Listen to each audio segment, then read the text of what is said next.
Ladies and gentlemen, it is my pleasure to introduce to you Speaker for Life, ladies and gentlemen, Byron V. Garrett.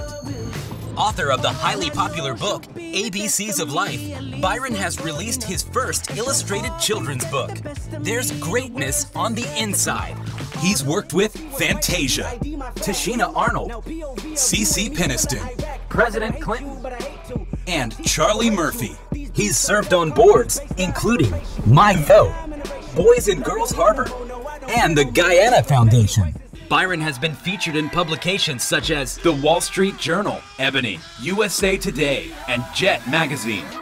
He's the education blogger for the Huffington Post. He's even made appearances on MSNBC, Fox, Dr. Phil, and The Today Show.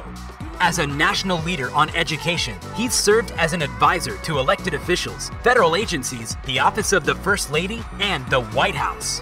He's produced major events like Education Nation for NBC News and is now one of America's leading education advocates as chairman of the National Family Engagement Alliance. Ladies and gentlemen, one of the most compelling voices of our time, please welcome Speaker for Life, Mr. Byron V. Garrett. Watch me, nay, nay. Why me do it? Now watch me whip. Watch me, nay, nay. Okay. Now watch me whip. Watch me, nay, nay. I dare you to get up and do it. Now watch me, nay, nay. Okay. Come on now, who's gonna whip? Watch me, nay, nay. All the advisors should be up there. Watch me, nay, nay. Okay. Now watch me whip. Watch me, nay, nay. All right, all right, all right. I needed that for me. So good morning. Oh, come on, you gotta do better than that. Good morning. It sounds good. Sounds like some folks got on a bus and traveled across the state so you could be here with other leaders across the great state of Alabama. Is that right? I think there's some great military officers in the midst. Yep. There's some business leaders in the midst. Yep. There's some marketing folks and farmer folks and agriculture leaders in the midst. Basically, right now at this particular event, we got folks that can run the entire country and then some. I'm just saying, I think that's who you are. I think that's who you are. So do me a favor, look at the person next to you and say, it all begins in the mind.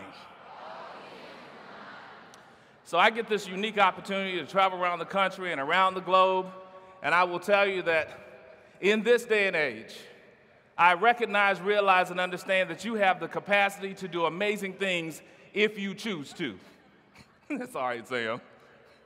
Ladies and gentlemen, one of the best speakers of all time, Sam Clear. Give him another hand. Good to see you, bro. So listen, every now and then I get a chance to stumble upon great audiences.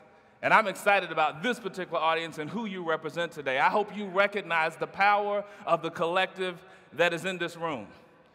Because when I talk about those different lines of business, whether it's marketing or healthcare, whether it's education or agriculture, I recognize, realize, and understand that you represent the leadership of all those institutions, that you have the capacity to do amazing things if you choose to. If the mind can conceive it and the heart can believe it, then the hands can achieve it, because it all begins in the mind.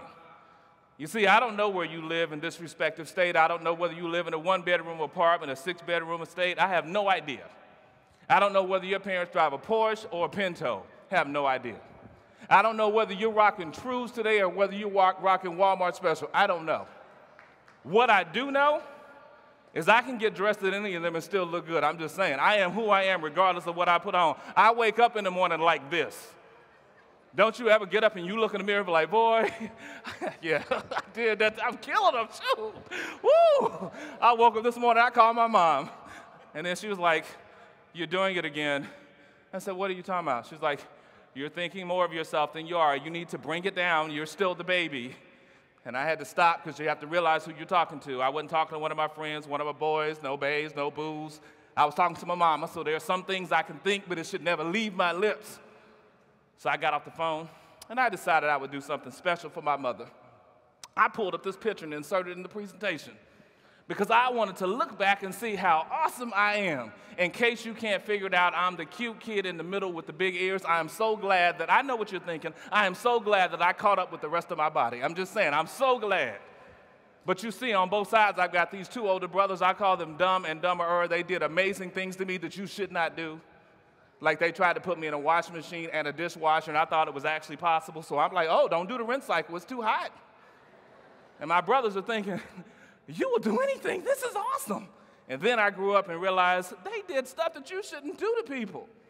And then it dawned on me, which is the message for today, that it all begins in the mind. That even though I'm the youngest of three, I'm the favorite child, I'm the #1 son, I am the ideal kid in the family. I want to be me when I grow up, which was my mama's point, like, you need to calm down today. You're doing too much, Byron. You're just doing too much. It's like, Mama, I'm in Birmingham. Do you know where Birmingham is? Yes, it's on the map. I know where Birmingham is. I'm like, well, you should be excited. Who would have thought when I was growing up and y'all were paying me to be quiet in the car that I would get paid to be on the stage and speak? I'm just saying, I got on a plane, I came to the hotel, and I even rode the escalator. I'm good. Just like, Byron, that was the expectation. And so I would tell you today that regardless of where you come from, which association you represent, that it all begins in the mind, that if the heart can believe it, then the hands can achieve it, because it all begins in the mind. You get to dictate, determine, and decide what happens to you in life. But I have a challenge for you. Part of being a great and amazing leader and an outstanding individual is to focus on what content you receive, what comes in. Like this particular slide. What are you listening to? You see, what you're listening to determines what comes out of you. Does that make sense? And I'm not talking about just reading through the pages of your calculus textbook. I'm not talking about doing your blended and virtual learning online. I'm talking about everything that you listen to, from Pitbull and Neo, all the way across to Fetty Wap, and everybody in between, and yep, even Taylor Swift in the middle. I love Taylor Swift. I was standing in line to go in a concert because she puts it down. I'm just saying, she gives a great performance. But you've got to be conscious of what it is you choose to think, because that then becomes the life that you live. Every now and then we get confused because, you know, it's easy for me to forget. Like, I live in the D.C. area, so I go to the White House every now and then for meetings, and I have to remind myself that I can't walk up into the White House and go to the gate and try to whip a nay-nay. Even though Miss Obama nay-nayed on TV, that don't mean I can go do that in that setting. Does that make sense?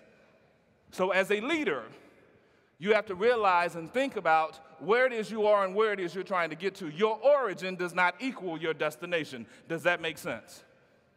And people oftentimes will try to define us on who they think that we are.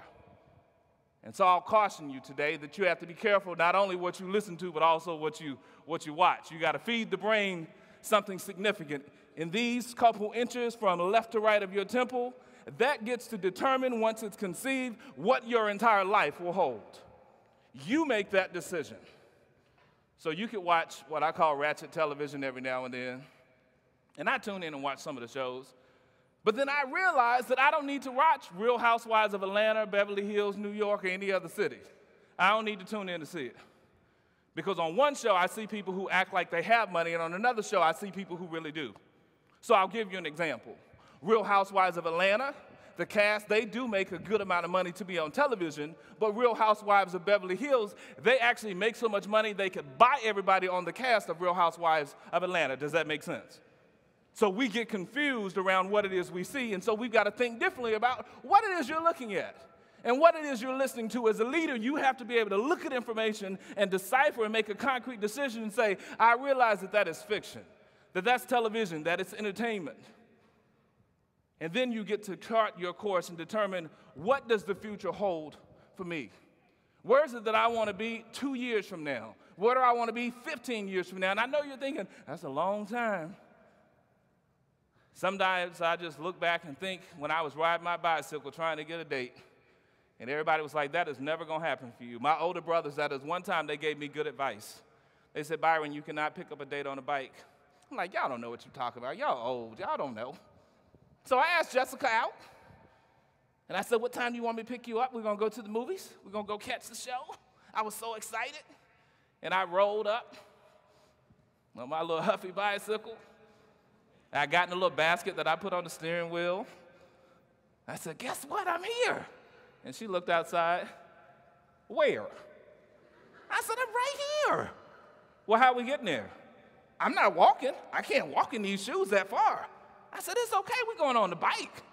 And she went, you think you taking me on a bike somewhere? You ain't taking me nowhere on a bike. And I said, well, that just doesn't work. So I went all home upset. Then I said I could either do one or two things. I could sit here and be frustrated because I didn't get the date, even though my brothers had told me I shouldn't show up on a bicycle because that's not smart and young ladies just don't want to go out on a bike. I don't know why. I thought it would be a good idea, but it wasn't. Or I could decide that in that particular moment, I could define who it is I wanted to be and what I wanted to do. So I did like I did on many days. I rode the bike home to the movies and had a good time and bought me a big tub of popcorn and a big old soda and sat there and watched the film all by my lonesome. And when I got home, my mom said, "How was your date?" And my dad said, "Yvonne, don't ask him that. That boy didn't have no date. He showed up on a bicycle. You know that girl ain't going nowhere with him."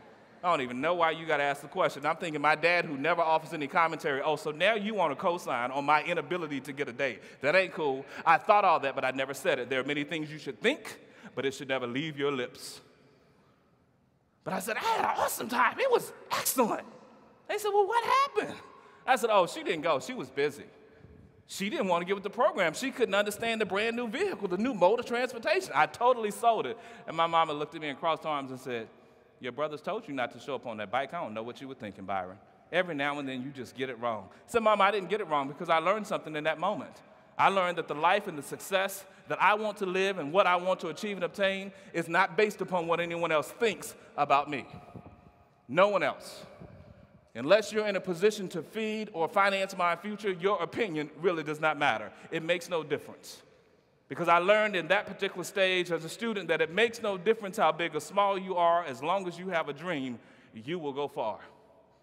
So I wrote this new kids book called There's Greatness on the Inside. This is the image from the actual book because I believe we have to help folks understand, like you already know, that it does not matter where you come from, what you look like, what you've done in life, no matter your size or shape, that as long as you have a dream, you can do anything that you choose to, that if the mind can conceive it and the heart can believe it, then the hands can achieve it because it all begins in the mind. I was on vacation a couple weeks ago, had a chance to travel to this very interesting remote location somewhat in the desert called the United Arab Emirates. The city I visited was called Dubai, and I went to another city called Abu Dhabi.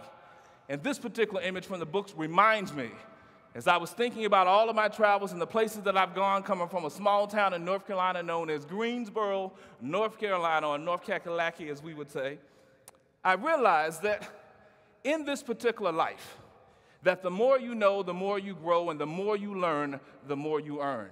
And so I made a commitment that education would be a critical driving factor for me to do the things that I want to do. Folks talking about, let's go on vacation to the Gulf, or let's go to Myrtle Beach. No, I want to go somewhere that I've never even heard of. I'm not even sure where it is on a map, but I want to get on a plane and see where it lands. And all of my friends at the time, you're crazy. Nobody goes to Paris. Who's going to go see the Eiffel Tower? That is just some figure.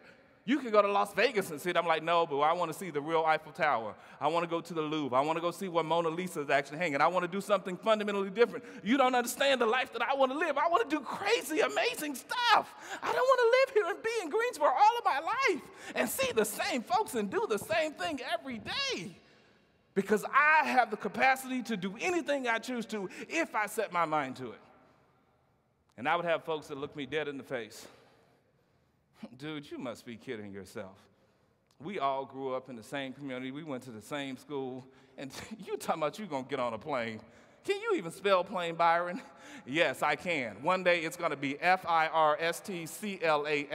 I'm going to be in a first-class seat on a plane. And everybody, you know what they did? It's so crazy. Till I was flying 14 hours across the sea in a business class seat, laying down in a pair of pajamas that the airline gave me, and I was sitting there chilling like, where are my friends from high school? If they could see me now. Boy, look at me now.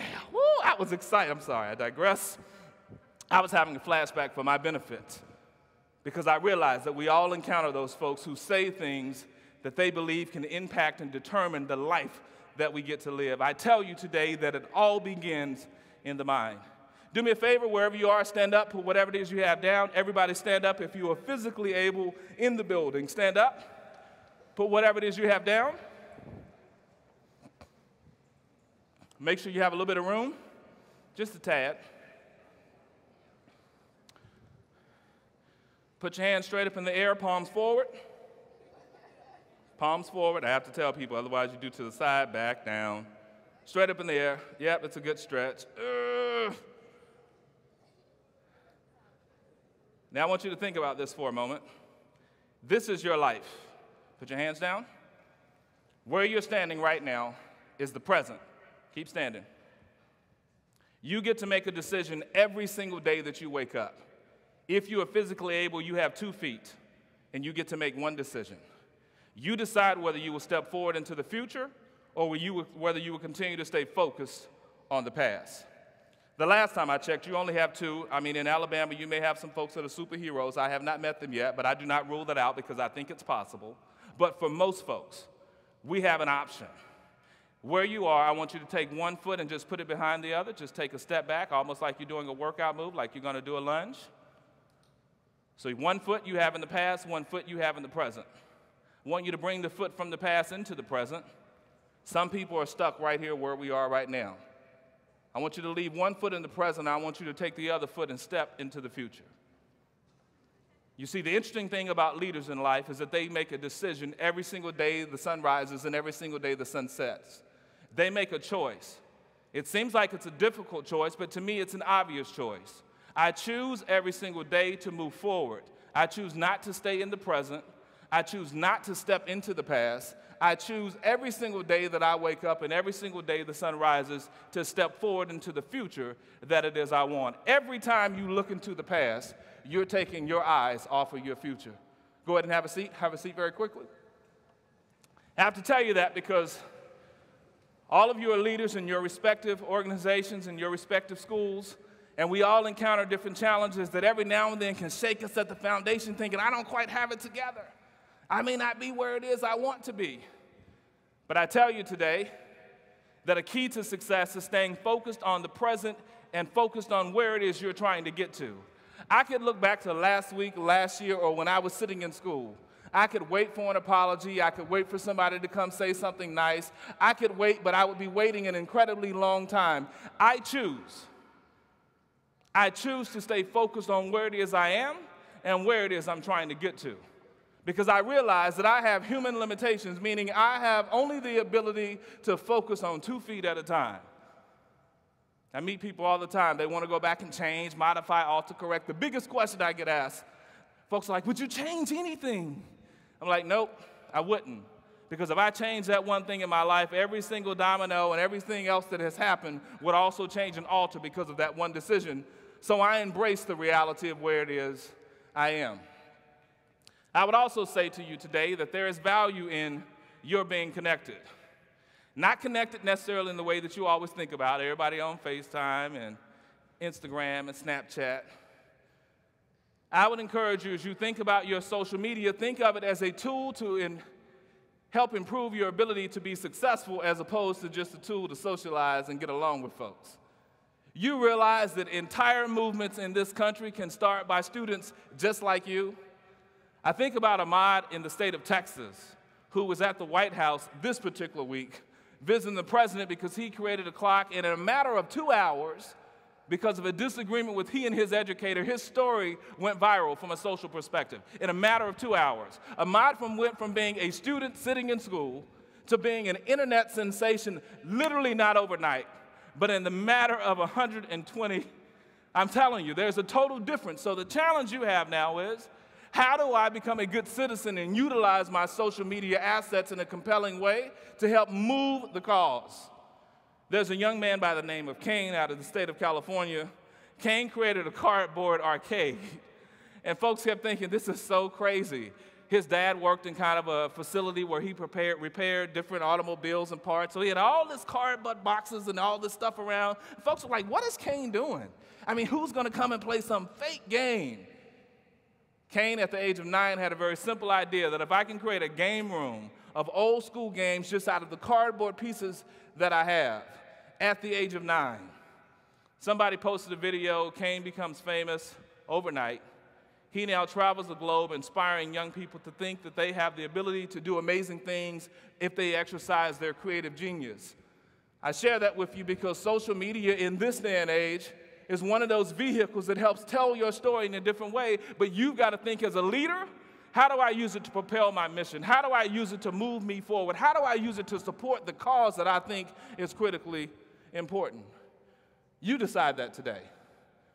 You know, everybody can sit and hashtag JLDC today in this particular event, and given the number of students, this becomes a trending topic, not only for the state, but potentially for the country, depending upon how many tweets go in at a given time, because you choose to be engaged in that way. If you amplify that and all of your friends, classmates, and colleagues who are not here with you did the same thing, the state of Alabama and the country began talking about you and the success that it is you want to achieve based upon you simply doing a hashtag. Now, I do know some of your advisors, like my parents, get confused about social media, and there are challenges. I will tell you and be the first to tell you that whatever you do, I don't care if you think it's 7 seconds or if you think it's 16 seconds and you think it's going to disappear, whatever you do online lives there forever. People can say whatever they want. I meet students all the time who've lost scholarships, they've lost admission opportunities because whatever they did online did not match the person that showed up for the interview when they were interviewing to be a presidential scholar in college. So my note to you in this moment would be careful what you put out there. Make sure it's the best representation. If you would want your story told, that's what you would share. Think differently in this day and age because it all begins in the mind. The other thing I would say is I like to applaud the work that you're doing because you're physically here, and I'm going to tell you why. You have tons of friends and classmates, and some of them were probably like, I'm not going to do JLDC. That's too much work. Got to wear uniforms, and it's hot, and they want me to carry this. I'm not doing all that. And why would you do HOSA? Who wants to be in healthcare? A lot of people, and a lot of people need folks to be in healthcare so the rest of us can stay healthy to do whatever it is we are doing. But I discovered going through life that in order to be successful and effective, that you have to be willing to do today what other people won't do to have tomorrow what others never will. You have to be willing to do today what other people won't do to have tomorrow what others never will. And what I mean by that is what you're doing right now. You're missing class, you're missing assignments, you've got stuff that you've got to make up, you've got folks that you're disconnected from because you're physically here and present. And leadership is about being available to do the work. There are a whole lot of folks that talk the talk, but there are very few that actually walk the walk. There are folks that will sit in class and talk about your game. I could have did that. I could have been president if I wanted to. They think they're doing something because they're running a chapter. And you know what they're doing? They just rubbing their lips, ain't nothing coming out but air. They ain't saying nothing. Because you made a decision that leadership would be part of the life that you live. It's a choice and a lifestyle. One of my favorite heroes in life is this young lady. Hopefully you know the story of Malala. Malala was a young girl in the Middle East who decided simply, I think I should be able to go to school, and because I'm a girl, I should have the right to. There are people where she's from who think differently, that because you are a female, you shouldn't have the opportunity. So at a very young age, I think she started around 13, she started advocating, saying, I think we should have the right. And even her parents were saying, no, Malala, I don't think so. You know, this is our custom. This is our belief system. This is very dangerous. And when I was talking to her dad a couple months ago, he said, Byron, I never could have told you in a million years that Malala would become the face of education for the world. For those who don't know her story, she's the youngest Nobel Peace Prize winner in the history of the Nobel Peace Prize. She actually got shot simply because she wanted to be a girl to go to school. And she actually stood up and said, every young girl in the world should have an opportunity to get an education. Now, here in America, that may not seem like a lot because we're sitting here, students from all different walks of life, all different life backgrounds. We're sitting here, you have the opportunity to get an education, but imagine someone saying that you can't, that you shouldn't, that you won't, that you never will. That was her life, but she said that will not be my story. And now she literally travels the globe telling governments and advising elected officials and business executives on how they can support young people in pursuing their passion and living out their dreams.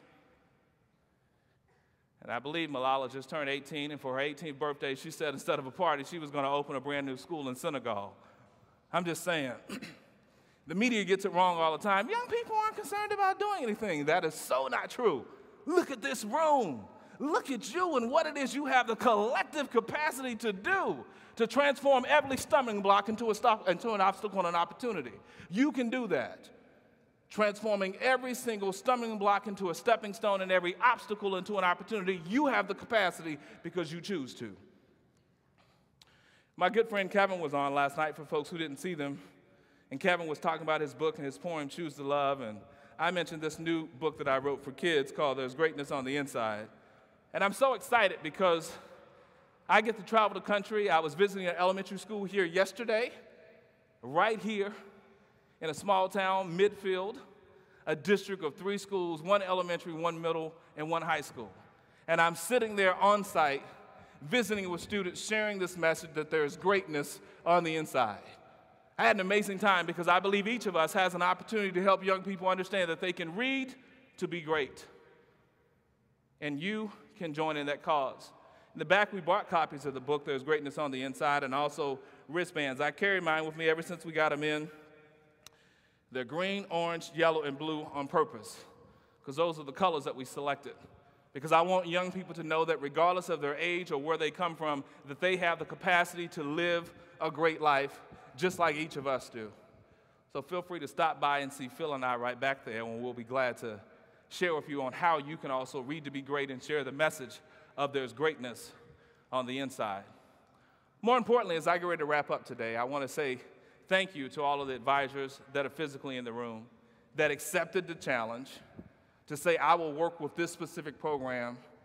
Some of them have to go in their pocket and get money out on their own because they see the value and your potential to do amazing things.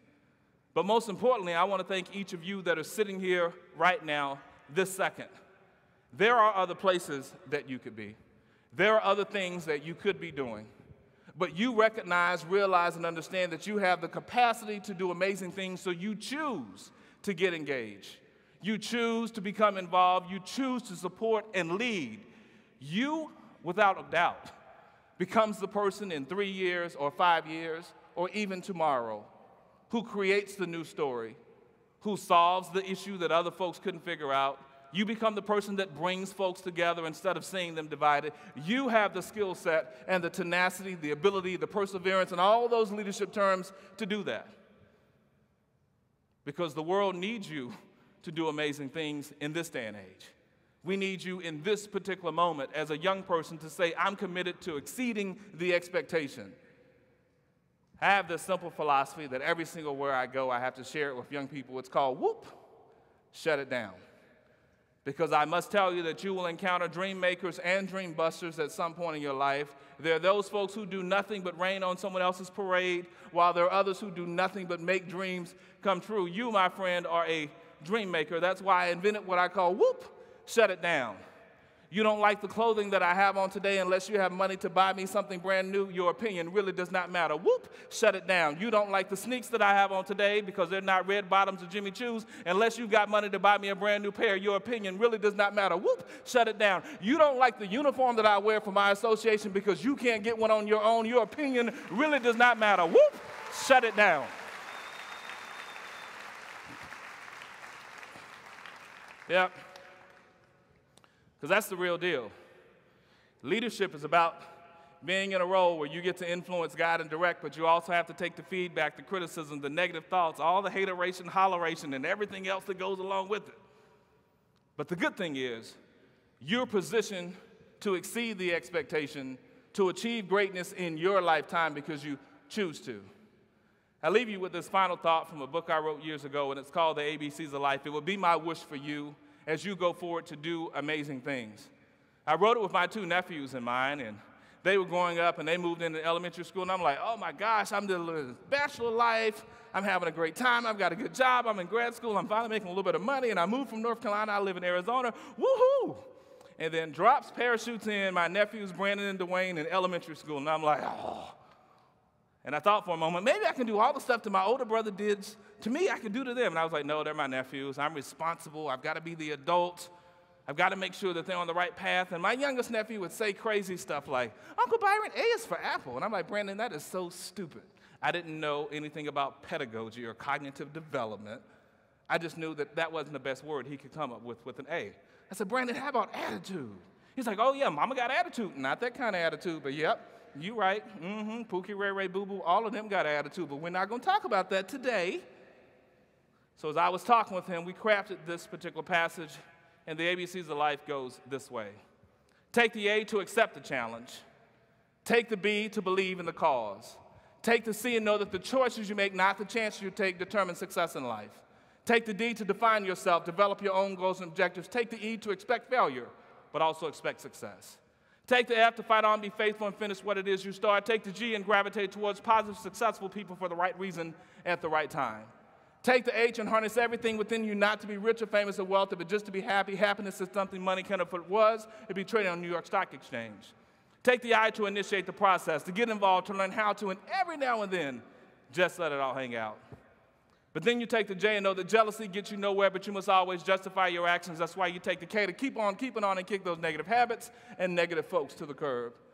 Take the L to learn how to learn, so you still learn something new every single day. And then if it is important, you can think that great in for more money, more money, more money. But remember the great song that says the more money you have, the more problems you will see. That's why you measure your worth based upon what's inside your head and heart instead of what's parked in your driveway or hanging in your closet. I'm just saying, you got to think about that. Then you take the N and never, never say never as you take the O to organize your life and order your steps. Take the P and do me a personal favor. Put first things first, but always practice whatever it is you preach. Take the Q and quit quitting. Quitters never win and winners never quit. Or you take the R to respect people based upon their own skills, talents, challenges, and beliefs. Take the S and stay strong to your values and beliefs, and don't sell out to your friends or even your family. Take the T and travel the long road to equality, because we still have a long ways to go. Take the U to utilize your network with someone else's to do well in life, and then take the V to visualize it. Only when you see it can you be it. Take the W and work, work, work, work, work, work, work, work, work, work, work, work, work, work, work, work, work, work, work, till all your work is done. But my personal favorite letter of the alphabet is the letter X, which stands for X-ray, your own life for improvement. Not mine, your classmates, your cousins, Pookie, Ray Ray, Boo Boo, anybody else. X-ray your own life for improvement. In other words, you have 24 hours in a day, 12 hours to mind your business, 12 hours to take care of your business, leaves you 0 time for anybody else's business. X-ray your own life for improvement.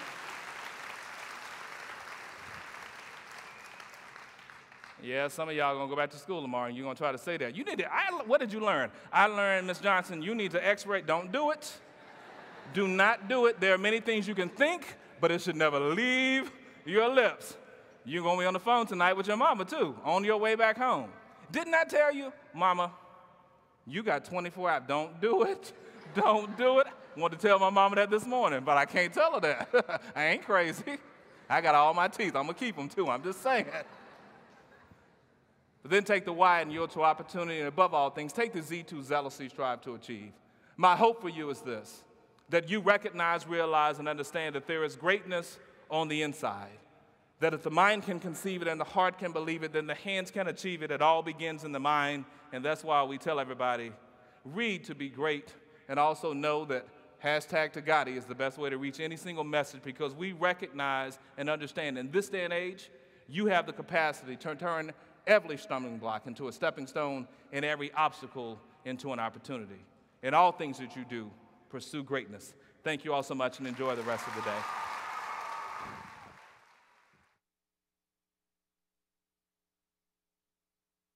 Let's hear it one more time for Byron v. Garrett. If you'd like to meet Byron or purchase one of his books, he will be available at the back of the exhibit hall in just a moment. We will hear from our next speaker in just a few minutes.